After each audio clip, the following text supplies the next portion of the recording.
Olá pessoal, bem-vindos a mais um episódio do Radio Cash.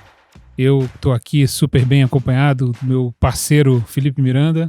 Fala Jojo, tudo bem? Sempre Fala, um prazer Felipe. estar aqui com você. Tudo bem? E hoje o nosso convidado é um outro amigo, Rodrigo Azevedo, um dos fundadores aí da Ibiúna, né? Uma das casas de gestão aí, que desde 2010 ocupam aí lugar de destaque na indústria brasileira. Rodrigo, super obrigado pela tua participação hoje aqui.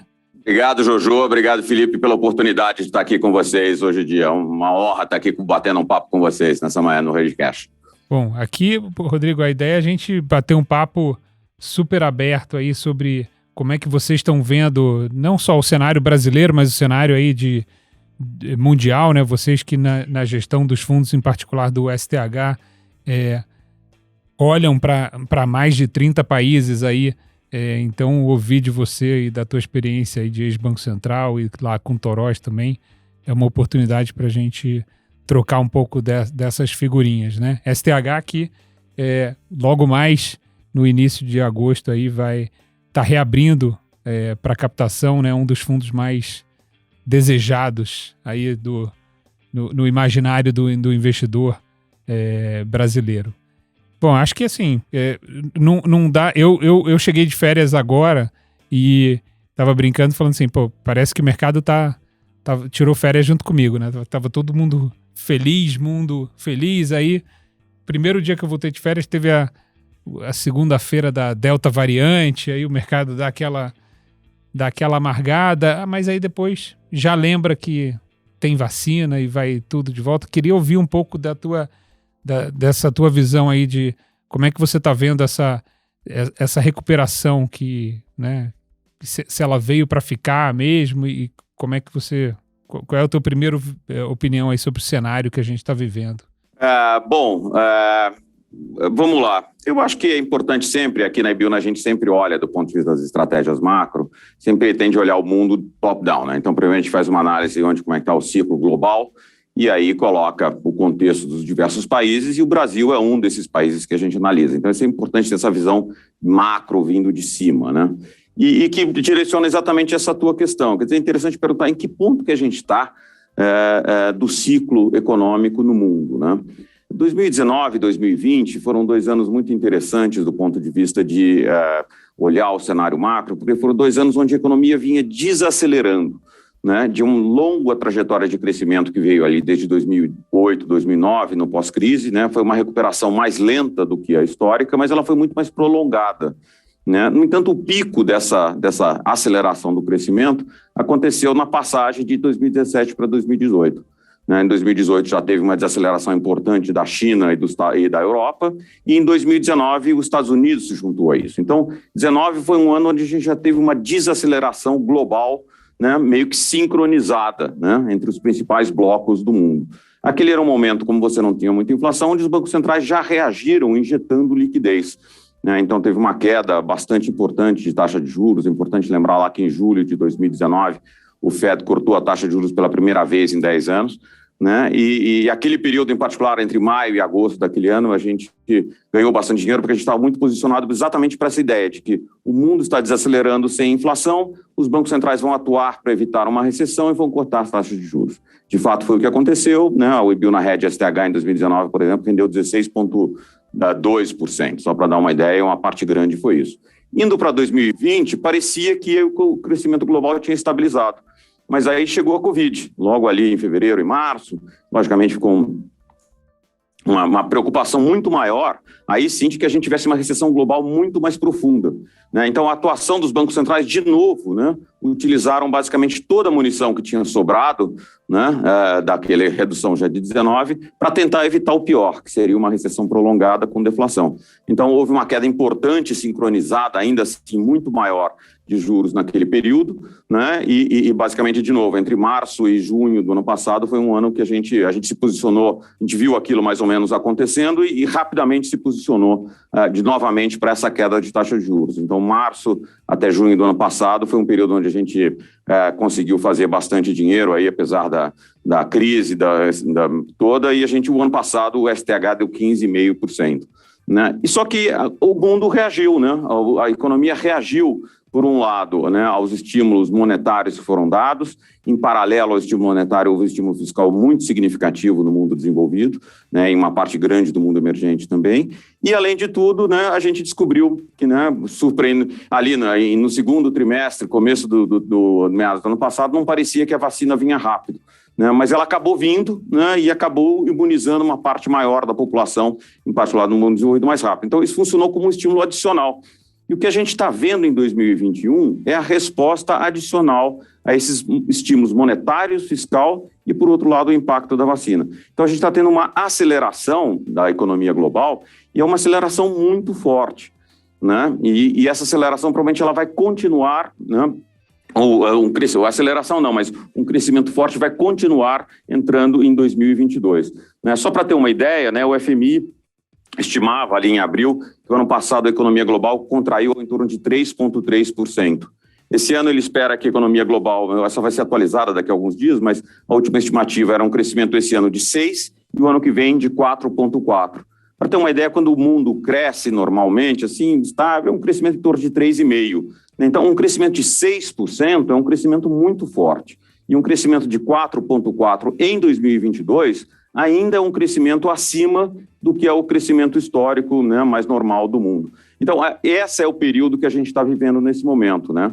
É um momento de aceleração do crescimento global em meio a condições financeiras, né, que a liquidez está muito ampla, com juro muito baixo, condições financeiras muito, muito estimulativas e muito frouxas. Então, esse é um ambiente que ele favorece muito ativos de risco, em particular na renda variável, por um lado, né? E, por outro lado, do ponto de vista de curvas de juros e precificação de juros, o que a gente está vendo são basicamente os bancos centrais tendo que começando a se preocupar com inflação. Essa recuperação vai gerar, né, mais inflação do que se imaginava e, portanto, há uma necessidade de começar a remover aqueles estímulos todos que foram dados nos últimos 2 anos.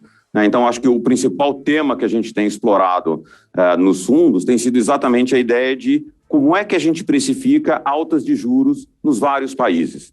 Né? Então, eu juntaria esses 2 temas, que são 2 temas que a gente está explorando bastante aqui esse ano. Né? O STH está subindo até agora quase 3% no ano, né? Quase 200% do CDI, e eu acho que a parte grande ele tem sido feita exatamente em cima disso.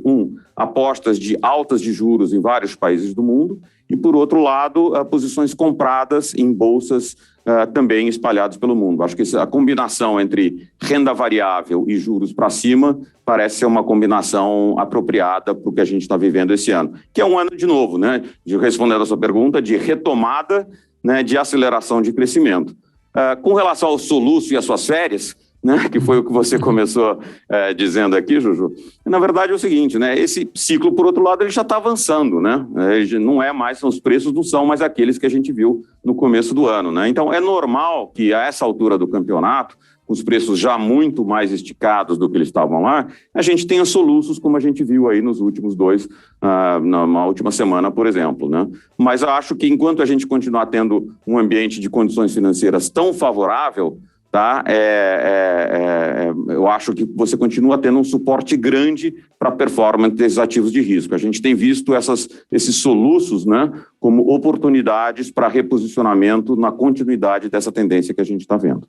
Rodrigo, primeiro eu acho um momento muito oportuno e rico para estar aqui com você. Quero te agradecer muito fortemente por isso, não só pela abertura iminente desse belíssimo fundo que é o de vocês, eu tenho certeza que a turma que está nos ouvindo aqui pode se aproveitar disso, mas também porque acho vocês são, talvez aqui no Brasil, a casa mais conhecida pelo tanto de conhecimento e serem tão especialistas em política monetária, inflação, né? E eu acho que esse é o grande tema, né? Tentando explorar um pouquinho mais essa sua primeira resposta maravilhosa, olhando assim, principalmente para a dinâmica de preço de mercado, né? E conectando isso com o que você falou. E eu concordo, claro, com tudo, e se eu discordasse, eu que deveria estar errado.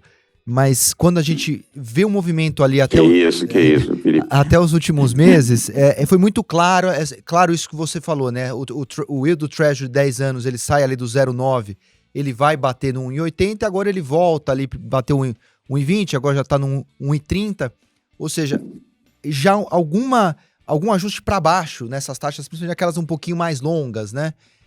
E essa grande discussão, você me parece, me corrija se eu estiver errado, mas entender que essa recuperação ela é um pouco mais, ela é intensa e ela é longeva, né? Mas toda essa discussão dos bancos centrais, essa inflação ela é persistente, ela é transitória, porque é um ciclo diferente também esse que a gente está vivendo, né?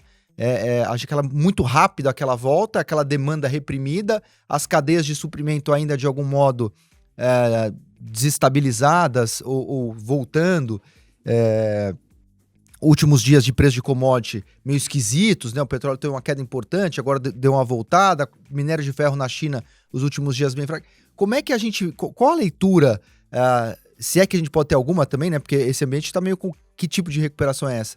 Essa volta, ela é uma volta porrada e arrefece, ou porradão continua forte e a leitura de inflação mais para transitório, mais para permanente, tapering vem antes, vem depois? Qual a leitura aí? Bom, a história, acho que é importante separar duas coisas, né? Primeiro, o que a gente está vendo de inflação e, segundo, qual é a função-reação do FED, em particular, que é de todos os bancos centrais, né, o mais importante do mundo, dado que ele controla a taxa de juros da moeda reserva, que é o dólar, para todo mundo. Olhando primeiro para a inflação, e aí tem vários elementos que são comuns, não só a inflação nos Estados Unidos, né, mas tem elementos globais de inflação aqui. Né? E é importante separar o que são os elementos que parecem com uma cara mais temporária daqueles que podem ser mais permanentes. Tá? O que aconteceu, essencialmente, é importante lembrar, primeiro, tá, que a inflação ela caiu muito no segundo trimestre do ano passado. Né? Houve uma combinação de um receio grande de recessão com uma série de atividades que simplesmente foram tiradas da tomada. Né? Então, a gente pega restaurantes, hotéis, viagens, etc., fora escritórios, né? Aquela primeira parada, aquilo teve uma queda importante de inflação. Então, simplesmente, a inflação nesse segundo trimestre desse ano sendo normalizada, já daria um salto grande de inflação. Então, como todo mundo tende a olhar a inflação 12 meses, tá, acumulada em 12 meses, ela tem um efeito estatístico que faz com que o pico da inflação seja nesse segundo trimestre. Então, esse é um primeiro elemento que é importante não perder de perspectiva e, logicamente, na hora que você tirar esse efeito estatístico, já tem uma queda importante de inflação, né, na 12 meses olhando para frente. Tem outros dois elementos que eu acho que são interessantes você pensar, que aconteceram no mundo como um todo. Um é o efeito de commodities. Né? Commodities, essencialmente, tendo uma alta muito expressiva. Você mencionou aí que a commodities agora, recentemente o cobre, o petróleo, estão balançando um pouco, mas eles vêm de altas extremas, com um crescimento de mais de 50%, dependendo da commodity, 70% nos últimos 12 meses.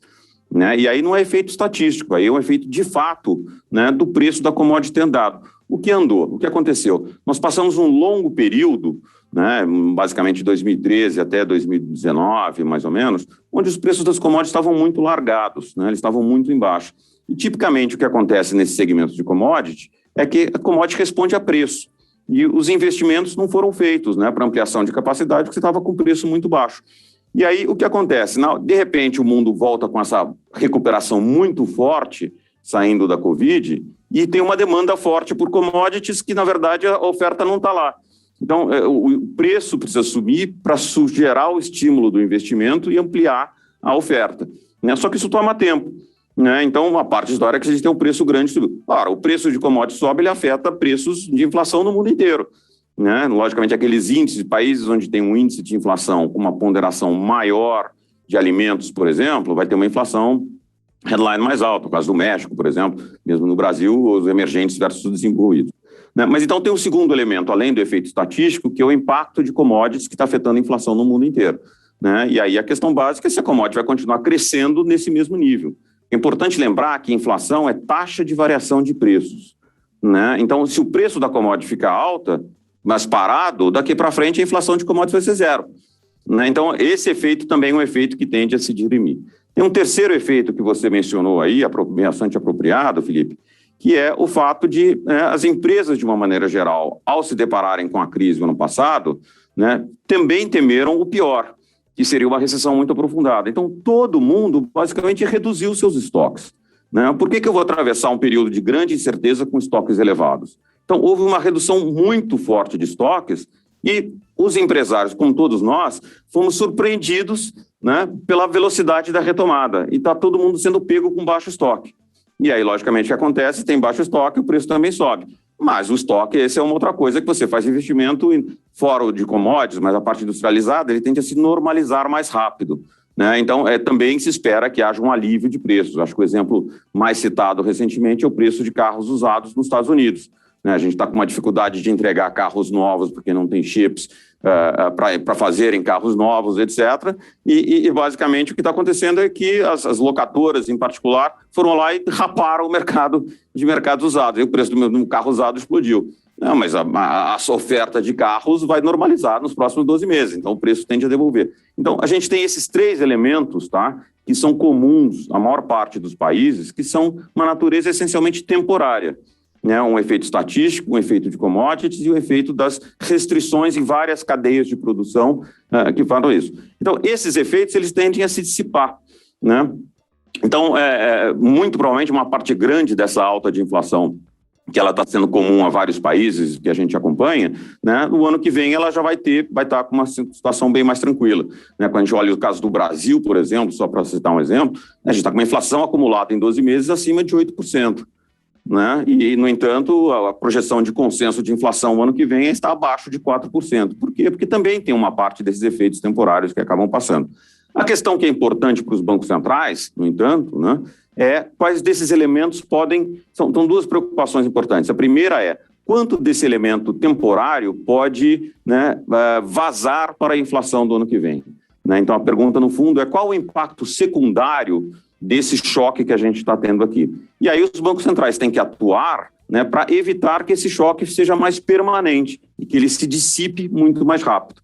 Né? Em países onde você tem uma tradição de inflação muito baixa e uma ancoragem muito boa de expectativas de inflação, o Banco Central simplesmente, né, conseguindo difundir a sua interpretação de que o choque é temporário, já consegue garantir um ancoramento razoável de inflação lá na frente. Exemplos, Estados Unidos, a Inglaterra, a Europa, o Japão, todos com esse choque nesse momento, os bancos centrais não estão fazendo nada e basicamente a expectativa de inflação está bem ancorada.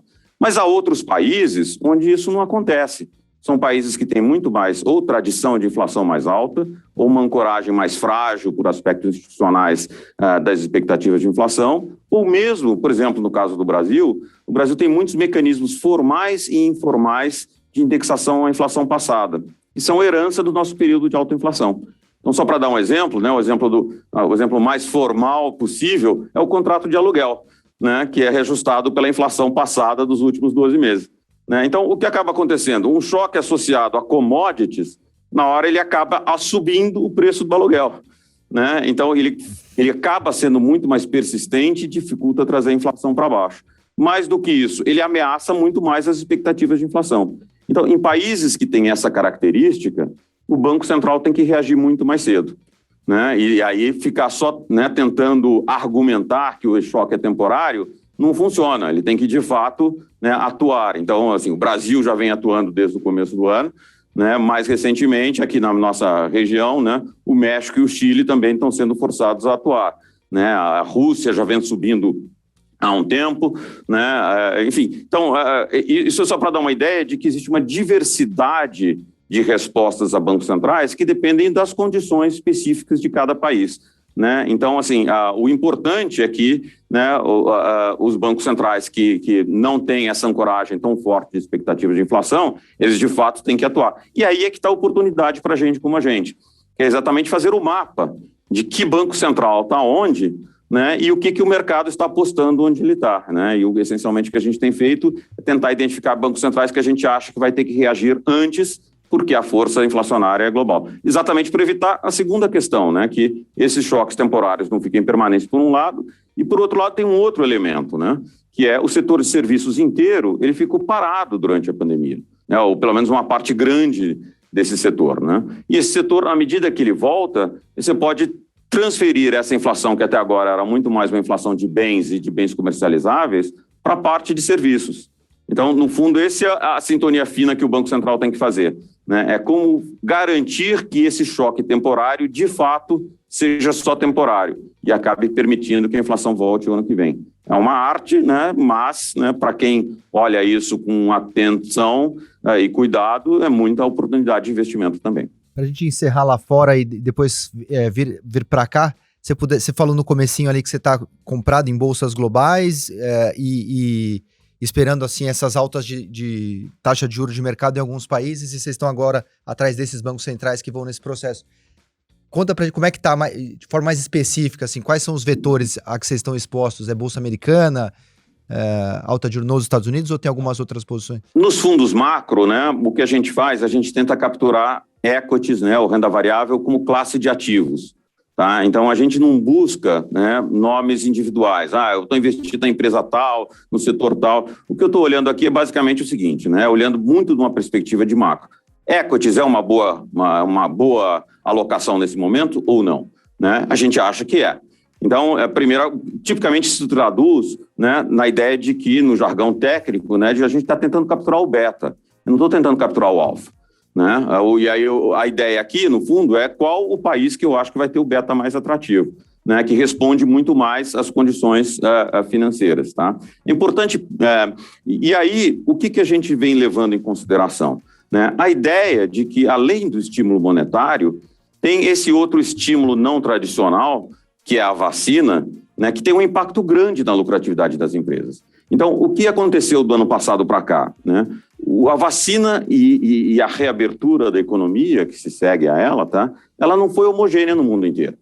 Ela, né, aconteceu primeiro na Ásia, que conseguiu controlar num primeiro momento melhor a sua pandemia, e aí não foi tanto a vacina, e sim que o impacto foi melhor controlado, eles reabriram a economia mais cedo. Então, de setembro até o final do ano e começo desse ano, a gente tinha muito índice futuro, né, comprado com exposição à Ásia, né, principalmente China e Japão. Tá? Mas a gente achava que os Estados Unidos vinha fazendo um bom trabalho, em particular depois da eleição do Biden, pareceu que ia ter uma melhora nessa questão da vacina em particular, e aí desde depois da eleição do Biden a gente começou a colocar os Estados Unidos também. Então, naquele momento a gente estava muito mais posicionado em Ásia e Estados Unidos, né, e muito pouco em outras regiões do mundo. Né? À medida que foi caminhando o tempo, né, o que ficou claro é que a precificação da reabertura, né, ela foi para o preço nesses países, né, e aí basicamente a gente achou que, né, a Ásia e o Japão já tinham dado a sua contribuição, né, os Estados Unidos ainda parecia que tinha, e a região que tinha ficado para trás, né, mas que a gente sabe que eventualmente é competente a conseguir implementar uma vacinação eficaz, era a Europa.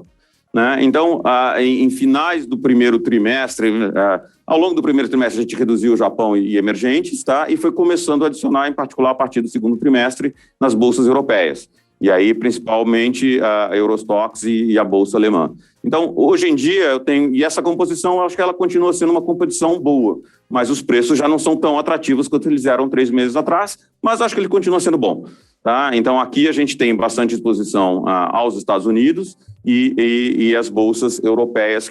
Então, no fundo, é uma história. Como é que eu capturo o beta? No entanto, tem um elemento aqui, que é a reabertura condicionada pela vacinação ou pelo controle do vírus, vamos chamar assim, tá? E, portanto, seu impacto na reabertura da economia, que forçou uma rotação regional, né? E aí colocou isso em contexto. Eu podia mencionar, mas e o Bovespa nisso aqui, né? Já que você falou que vamos trazer para o Brasil em algum momento. A história do Bovespa, né? No fundo, eu acho que tem um elemento idiosincrático de Brasil, né? Mas ele tem um elemento parte do beta global de ações. Né? Então, a gente acha que a gente consegue capturar uma parte grande do movimento do Bovespa, tá? Refletindo a ideia de renda variável global. Né? Então, acho que tendo uma exposure bastante relevante nos Estados Unidos e na Europa, eu consigo capturar uma parte grande do Bovespa, ao mesmo tempo que eu consigo diversificar o risco que esse traz para a minha carteira do meu fundo, porque eu tenho outras coisas de Brasil também. Né? Então, acho que do ponto de vista de composição de portfólio, né, a renda de variável ela tem um beta ex-ante, Sharpe ex-ante, mais melhor para o fundo, se eu não colocar muito Bovespa no fundo. Então, Bovespa a gente tem feito, mas tem feito muito mais de uma maneira tática. Tá? Quando acha que foi muito, compra um pouco, mas andou e sai fora. Enquanto o outro a gente está segurando de uma maneira muito mais estrutural. Bom, já que falamos de Brasil, vamos entrar no nosso... Desculpa, eu te cortei. Imagina, nunca. Vamos entrar na nossa seara aqui. Quer dizer, você deu uma entrevista, acho que essa semana, onde você fala... O título, se eu não me engano, era... do otimismo e pessimismo, né? Num mesmo argumento, talvez. E E aí eu acho que, assim, do ponto de vista de... Você abriu falando sobre o crescimento global, o Brasil tem isso também, né? Ano passado a gente caiu meio que em média com o mundo, menos do que se imaginava, né? E esse ano está subindo mais até do que se imaginava no começo. 9%, né? Exatamente, é isso que eu ia falar. Mesmo sem usar matemática avançada, né? Mesmo sem usar matemática avançada, modular, né? Assim,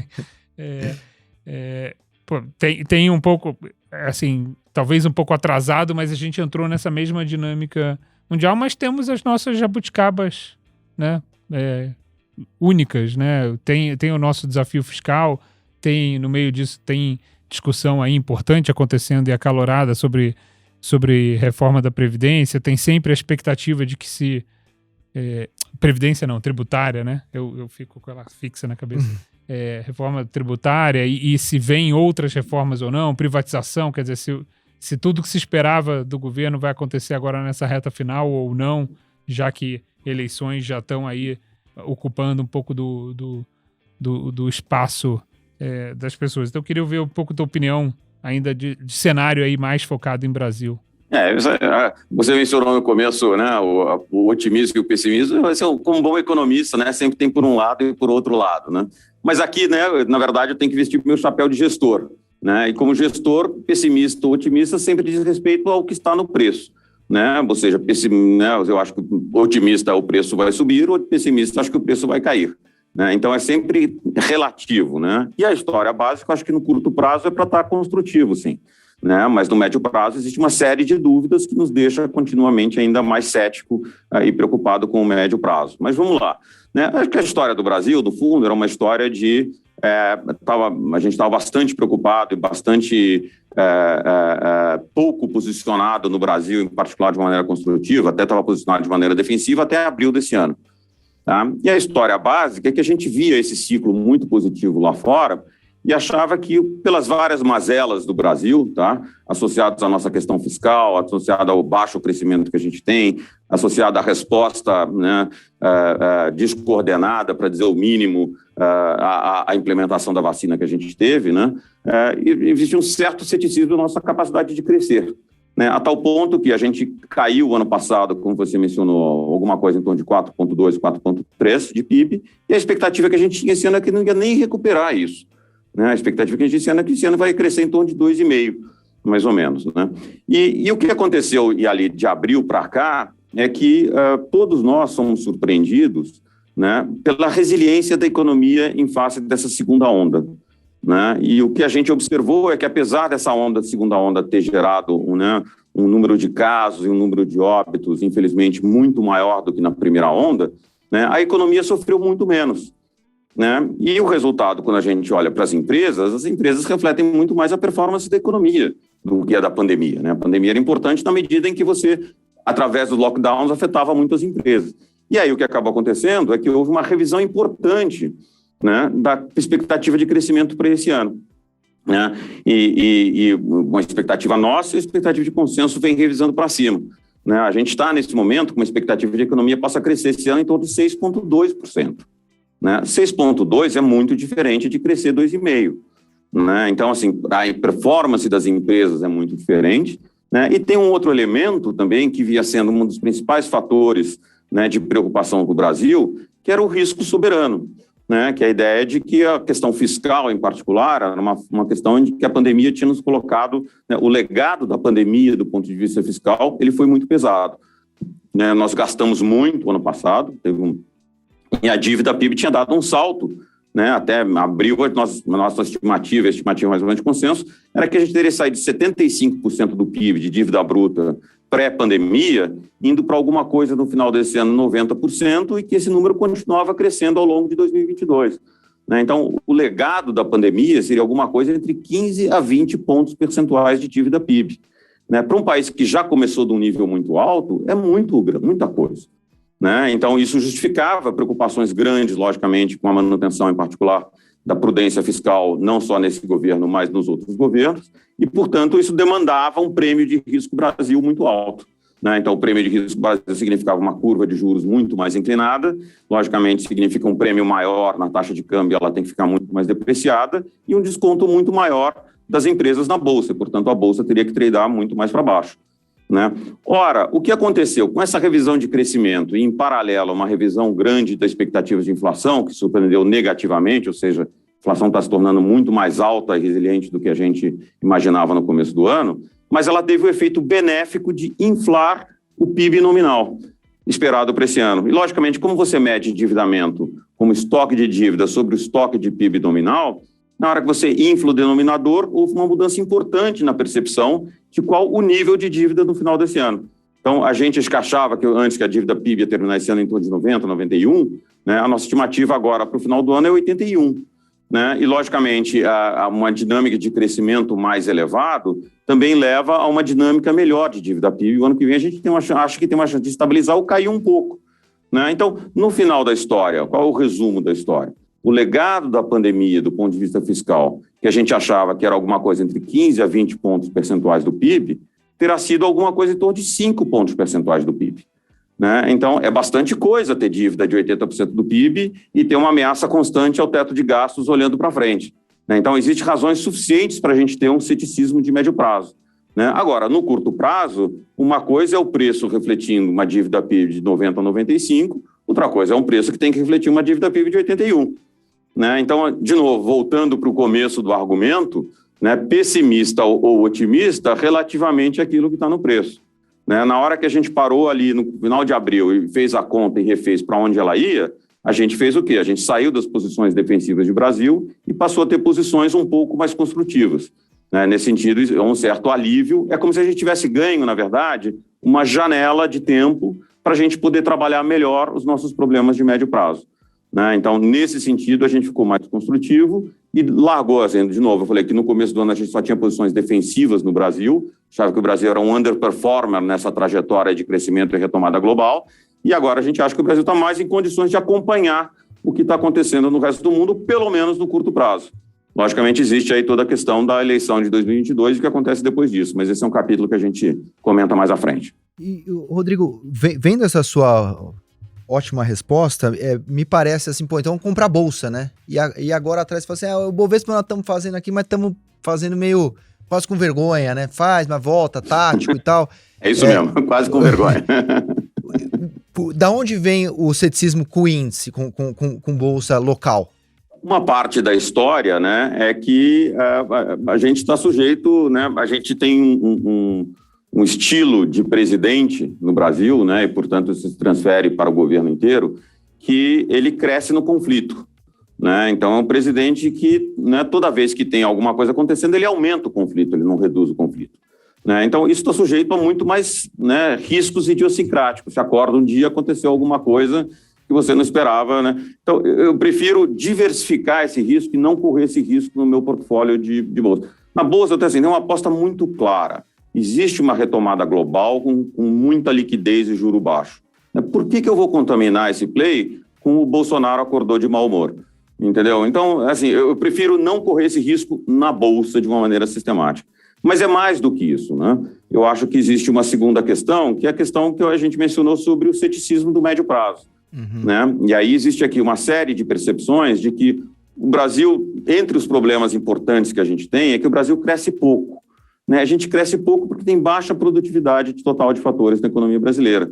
E a gente está fazendo um pouco para... Isso é que as reformas todas que estão em curso, além de melhorar a questão fiscal, existem todas as reformas de natureza microeconômica que melhoram o ambiente de negócios, né? E essas sim poderiam acelerar o crescimento. É nessas que a gente está muito cético. Eu acho que até reconheço que existe um esforço de fazer uma reforma, né? Mas esse é um governo que é um governo fraco do ponto de vista de Congresso. E o Congresso, apesar de ele ter uma maioria ampla no Congresso, ele está muito sujeito a pressões que fazem com que, mesmo as boas reformas, né, acabem ficando ou muito aguadas, ou então tem um monte de coisa meio estranha lá no meio. Acho que o exemplo da privatização da Eletrobras é um bom exemplo. Né? Você conseguiu passar uma coisa que é boa e importante, que é a privatização da Eletrobras, mas o que vem junto com aquilo parece ser muito pesado. E aquilo mitiga o impacto positivo que uma reforma como essa podia ter. Mesma coisa a reforma administrativa. A reforma administrativa que está sendo discutida é uma reforma muito aguada.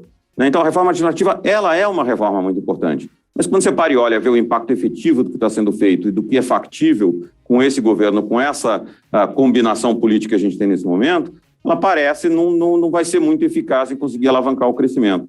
Né? Então, esse ceticismo de médio prazo, eu acho que ele também se reflete, de alguma maneira, em posições de crescimento e, portanto, de renda variável. Existe um último fator que é bem importante, que diferencia o Brasil do resto do mundo, que é o seguinte: o Banco Central brasileiro é um dos que está mais avançados no processo de retirada de estímulo monetário. Então, uma parte da história que a gente comentou, que está alimentando o risco global, são condições financeiras extremamente favoráveis. Ora, o juro real ex-ante 12 meses à frente no Brasil, ele já está em 2,5% positivo. Né? Se a gente pega 18 meses à frente, ele já está próximo a 3%, inflação mais 3%. Né? O custo de capital das empresas, eu olho para uma estrutura mais longa, por exemplo, quanto que uma NTNB 2030 paga nesse momento? Grosso modo, a inflação mais 4%. Ou seja, isso tem que estar refletido já no custo de capital das empresas, que não é mais aquilo que foi o que era o custo dois meses atrás. Então, acho que tem uma série de fatores de vento contra, tá, que tiram um pouco a atratividade de você ter Bovespa como sendo o carro-chefe do seu portfólio. E como a gente não tem, a gente é um fundo macro, né, que opera em escala global. Eu não tenho, né, a obrigação de estar comprado no Bovespa. Então, de novo, quando eu acho que caiu muito, a gente vai lá e compra. Eu acho que quando subiu muito, a gente vai lá e vende. Né, assim, não tenho... agora, o tema estrutural de renda variável, como esse está sendo feito em outros países do mundo. Vamos falar de eleição daqui a pouquinho. Deixa eu te pegar, já que falamos de bolsa brasileira, como é que está juro e câmbio aqui dentro? Juro e câmbio, o que a gente tem, tá? A gente basicamente... O que a gente gosta aqui? Eu acho que, como houve essa reavaliação da questão fiscal em particular, quer dizer, a gente está numa trajetória ainda frágil, uma trajetória delicada, mas a gente não está necessariamente numa trajetória com uma cara claramente explosiva, que era aquela que parecia 3 meses atrás, tá? Então, a gente acha que inflação mais 4% é um bom investimento nesse ambiente, tá? Então, a gente gosta muito de ter NTNBs que pagam por volta disso, aí você procura ali dentro da curva que paga um pouco mais ou paga um pouco menos. Acho que esse é um bom investimento para ter, tanto no fundo como em portfólios de pessoas físicas, tá? E a outra coisa que a gente tem feito é no real, o que a gente acha que no real, o curioso do real é o seguinte, eu tenho mencionado, né? Toda vez que faz aquelas parte de modelo, né? Qual é o preço justo do real? Né? Então, vão lá os economistas, aí pega lá, né? Já fiz muito essa conta quando eu era economista e tal e tudo, hoje em dia o meu grupo de economistas está lá fazendo isso. Aí você vai lá, ver paridade de poder de compra, vai te dar alguma coisa ali, 4,70, 4,80. Né? Hoje em dia, mesmo ajustado para o risco soberano, diferencial de juros, etc., dá alguma coisa também próxima. Então, grosso modo, né, todo mundo que você fala e conversa e olha para as melhores estimativas que são possíveis, vai te dar um número, né, em torno de 4,70, 4,80, por volta disso. A pergunta é, se era isso, por que foi para 5,80? Né? E acho que essa é interessante para pensar olhando para frente onde a gente está. Né? E a história é que ele foi para 5,80 porque, ao longo dos últimos 12 meses, né, o que aconteceu? Né? Você basicamente tinha uma percepção de risco do Brasil que explodiu, né, exatamente por esses fatores que a gente já comentou, quer dizer, a percepção que se tinha do legado da pandemia, ele era muito pesado do ponto de vista fiscal, e, por outro lado, a remuneração que você tinha de ficar comprado em real foi para o baixo histórico, foi para 2%. Ora, né, quando o risco sobe e a remuneração baixa, o que acontece? Todo mundo sai correndo. Né? Foi isso que aconteceu, o real foi para 5,80. Né? O que aconteceu de novo, de abril, como parte dessa reavaliação? Toda avaliação, olha, é ruim, mas não é tão ruim. Então, não é mais 5,80. E, por outro lado, o juro era 2 e agora já é 4,25 e está indo para 7. Então, assim, com o juro mais próximo de 7, tá? E essa reavaliação que a dívida PIB é 80, eu acho que o real tem que estar mais próximo do 4,80 do que do 5,80. Tá? Então, grosso modo, nesse momento, o que a gente acha? Que o real tinha que estar... Ele seria compatível com o real mais próximo de 5. Né? Então, só o que a gente tem feito? Só que o real tem sido muito, muito volátil. Né? Tem sido uma moeda com enorme volatilidade. Então, o que a gente tem feito? Quando vai lá para o 5,30, a gente basicamente compra real. Né? Quando ele chega mais próximo do 5, que eu acho que fica aí, né, mais próximo, a gente basicamente... Então, o real a gente tem operado de maneira tática, mas contrariamente àquilo que a gente vinha fazendo até abril, que era comprado em dólar ou zerado, tá? Agora eu tenho sido comprado em real ou zerado. Né? Então, a gente mudou um pouco o viés que a gente tem operado, mas, de novo, com uma moeda com esse grau de volatilidade, num mercado que é muito líquido, mesmo um fundo do nosso tamanho consegue entrar e sair com facilidade. Então, acho que tem que usar isso para a vantagem do nosso investidor, é isso que a gente tem feito. Deixa eu fazer uma pergunta agora para o Rodrigo, economista. Porque eu fiz meu mestrado lá na GV com o Paulo Tenani em prêmio de risco cambial. E uma das coisas que eu sempre olho, às vezes eu vejo, né, os gestores falando super isso, não, porque paridade do poder de compra dá o dólar aí 4,80. Você fala assim, mas nunca vai para 4,80. Se o justo é 4,80, não vai nunca para 4,80, né? Porque você vai querer estar com essa moeda exótica desse jeito no justo? Não, né? No justo eu tô fora, né? Então eu acho sempre que eu tenho uma sensação que o real ele tem que tradear, dada a nossa percepção fiscal com essa volatilidade toda, ele vai ter que tradear um pouco acima do justo meio sempre, sabe? É verdade, mas depende da sua remuneração, né? Uhum. Né? A não ser que você tenha certeza que o real está, né, ferrado para sempre, né? Existe um determinado juro que paga esse seu risco. Assim. Né? 2% claramente não paga. 7% no mundo que você está nos Estados Unidos e ganha 0%, né? Que nenhum outro emergente está pagando 7%, talvez eu queira. Sim, né? No mundo que está com um déficit de conta corrente quase zerado, né? Que o país é credor líquido em moeda estrangeira, 7%, talvez dá para fazer uma apostinha ali no curto prazo, né?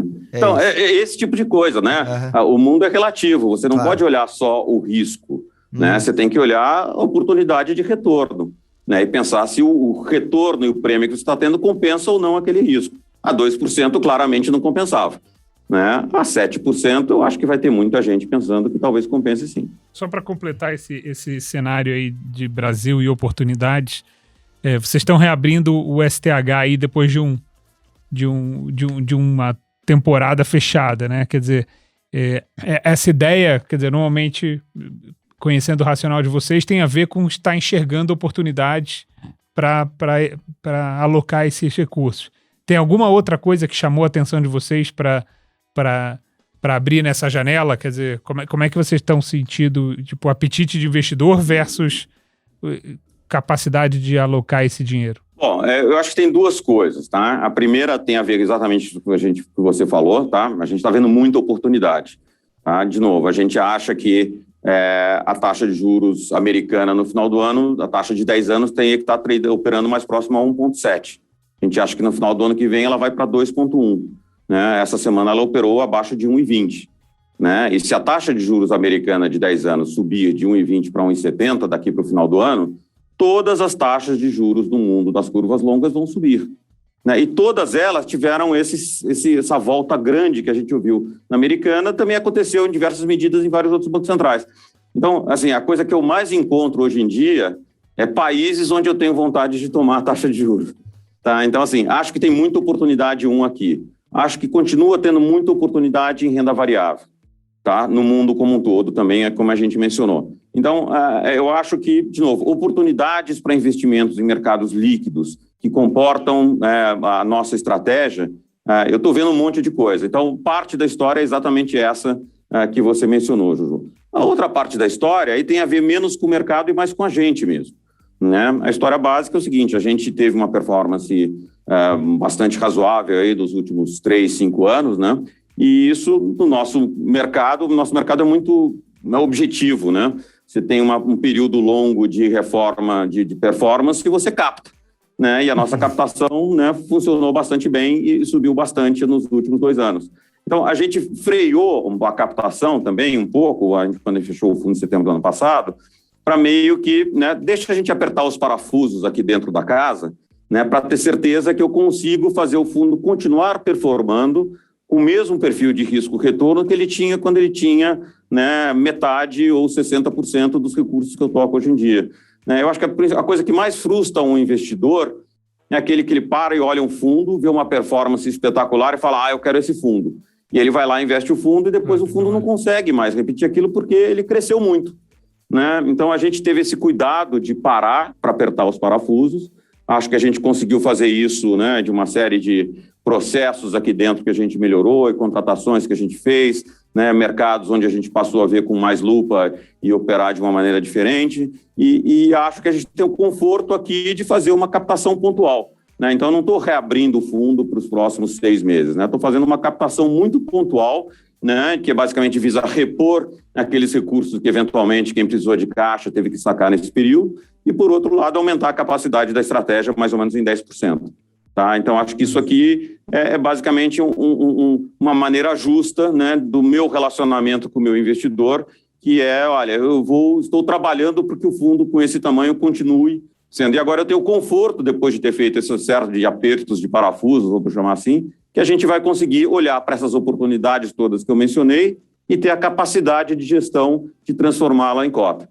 Né? Como eu tenho esse conforto, falei, bom, então deixa eu captar um pouco mais aqui, ampliar o meu número de investidores e dar chance para quem já está investido aumentar um pouco. Mas, de novo, é muito pontual, é localizado só por esse período, e aí daqui no futuro, aí depois a gente vê se, né, continua tendo essa oportunidade de continuar ampliando ou não. E já fica aqui registrado do nosso lado a recomendação para quem está nos ouvindo de aproveitar essa abertura, porque realmente é um fundo espetacular, não só pela performance espetacular, mas pela competência e mais do que isso, Rodrigo, acho a consistência do fundo, né? Acho que a consistência é realmente algo notável. E para a gente terminar aqui... E aí, só fazendo um gancho, Felipe, o fundo está disponível na prateleira da Vitro e ele é parte das nossas carteiras dos FOFs, né? Tanto é que a gente está reabrindo alguns dos FOFs que a gente tem justamente para aproveitar. Um dos FOFs que estava fechado, o FOF Melhor Fundo de Retorno Absoluto, também vai pegar eu pego a carona, né? Quando abre o ingrediente, eu consigo abrir o meu. Aqui a gente faz de tudo. E aí, Rodrigo, só pra gente fechar aqui, queria te ouvir um pouco sobre a eleição, né? Como é que tá a cabeça aí? Parece longe, mas também é perto. Então, o que você pode dividir conosco aqui da visão da Ibiúna e a sua em particular sobre a eleição? Dá pra gravar outro podcast inteiro, né? Brincadeira. Pode ser só um resumo. Certamente, né? Assim, eu não vou fazer grandes comentários aqui sobre, né, política, porque eu não sou especialista nisso. Eu acho o seguinte, o interessante para a gente, né, é olhar como é que isso afeta o cenário de investimentos, né, e como é que a gente tende a se posicionar num ambiente como esse. Claramente é uma eleição polarizada, né, onde basicamente existe um risco grande, né, de uma mudança importante no modelo econômico que a gente tem aqui. Então, essa eleição, ela é uma eleição que ela tende a ter ela vai demandar um prêmio de risco nos ativos do Brasil que pode ser bastante significativo, depende de como ele funcionar. Então, isso é o tipo de situação que te leva sempre a ter cautela, né? Você não vai ficar de peito aberto aqui, compradão no Ibovespa, porque eu vou apostar que no final um dos elementos dos candidatos lá na frente, em 2023, vai garantir que a economia vai bem. Pô, pode ser, esse é um play para fazer depois da eleição, né? E depois você avalia quem ganhou, como é que foi, e aí faz o negócio. Antes da eleição, vai ter volatilidade, né? Então, vai ter o prêmio de risco que isso comanda, ele é significativo, né? Eu acho que do ponto de vista econômico, né, eu acho que uma das principais questões que vai estar associada à eleição, do ponto de vista macroeconômico, é a ideia de manutenção ou não do teto de gastos, né? E o teto de gastos, como eu mencionei aqui, agora, né, ele começou a mostrar, do ponto de vista de dinâmica de dívida, o seu valor. E é quando a economia cresce. Quando a economia cresce, né, e você, basicamente, acontece o que vem acontecendo nos últimos 6 meses. Né, a receita aumenta muito, a receita do governo. Né, e quando a receita aumenta e você segura o gasto, o que acontece é que o superávit primário aumenta. E aí aquele superávit primário reduz a dívida, a dinâmica de dívida melhora, o prêmio de risco do país cai, e como resultado disso o país cresce muito mais. Então, ele é um elemento que é um gatilho para um círculo virtuoso num momento de ampliação do crescimento da economia, que ele basicamente aumenta o crescimento. Então, ele deveria ser um elemento que, numa trajetória de recuperação, né, ele deveria acelerar essa recuperação. Só que, logicamente, do ponto de vista político, né, você está saindo de uma recessão, está saindo de uma pandemia grave, que tem uma série de demandas sociais, demanda por gastos, que ele é muito significativa. Então, é muito tentador para um político, né, seja basicamente dizer o seguinte: olha, agora que está tendo essa receita toda, eu vou, né, gastar para resolver o problema social. Né? E aí, logicamente, você tenta furar o teto de gasto. Então, o curioso é que o teto de gasto, acho que vai ser um elemento importante, independente do viés ideológico dos candidatos, né? Porque ele vai ser uma ideia de que, num período de expansão, todo mundo vai querer violar o teto de gasto, porque vão aproveitar agora que tem dinheiro, né, para resolver os problemas do Brasil. Né? E aí você cai naquela situação de que, quando você está em recessão, você precisa gastar para sair da recessão, e quando você precisa crescer, você aproveita para gastar e você não deixa de gastar nunca, né? Então, acho que essa é uma questão muito importante, né, e que vai ser escrutinizada e monitorada com muito cuidado ao longo do ano que vem. Tem uma série de outras questões aí, natureza e estabilidade, natureza, né, discussão de instituições, políticas, etc., que eu acho que vai ser relevante. Então, assim, nós estamos olhando para essa eleição com um approach de ser bastante cuidadoso e cauteloso, né? Aí, 3 comentários. O primeiro como eu sou um fundo que opera, de novo, em escala global, eu não preciso necessariamente ter muita coisa no Brasil nesse momento, que pode ser um momento muito volátil, né? E pode ser um momento muito volátil, onde não fica caracterizado necessariamente por uma direção só, né? Então, eu acho que a gente tem a flexibilidade de conseguir se defender num período como esse.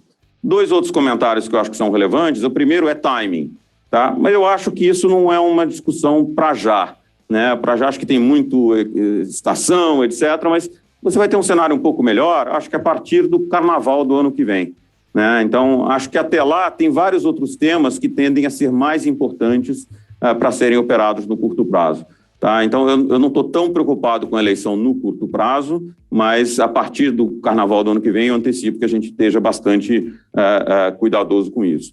E outra questão mas o que poderia te fazer mudar de cabeça? Né? O que poderia fazer? Bom, não, a eleição pode ser um fator que pode ser um gatilho para uma performance espetacular dos ativos brasileiros, né? Se surgir uma terceira via, né? Que basicamente tem uma agenda econômica mais racional, uma agenda econômica mais voltada ao mercado e que surja com força política de fato, ser um competidor relevante para o segundo turno, tá? Eu acho que isso muda bastante o cenário que hoje em dia é o cenário de consenso, de que vai ser uma eleição polarizada com muito risco, né? E aí você pode ter que aumentar significativamente a probabilidade de que o resultado da eleição seja um resultado muito bom para o Brasil, né? E aí, se ele for muito bom, os ativos brasileiros certamente estão bastante descontados à luz desse cenário em que as pessoas já antecipam por médio prazo que a gente comentou aqui. Então, o nosso monitoramento aqui de uma maneira geral, uma postura cautelosa, né, em relação a isso. Acho que mais intensivamente a partir do primeiro semestre do ano que vem e menos ainda no segundo semestre. E terceiro, está aberto a ideia de que é possível que a coisa muda muito se surgir, né, uma coisa que parece muito baixa probabilidade aos olhos de julho de 2021, uma terceira via forte olhando para a eleição do ano que vem. Excelente, Rodrigo. Muitíssimo obrigado. Sempre um prazer conversar e aprender com você. Fica mais uma vez aqui a sugestão para que todos aproveitem essa abertura do fundo que vai ocorrer de forma iminente. Obrigado mais uma vez.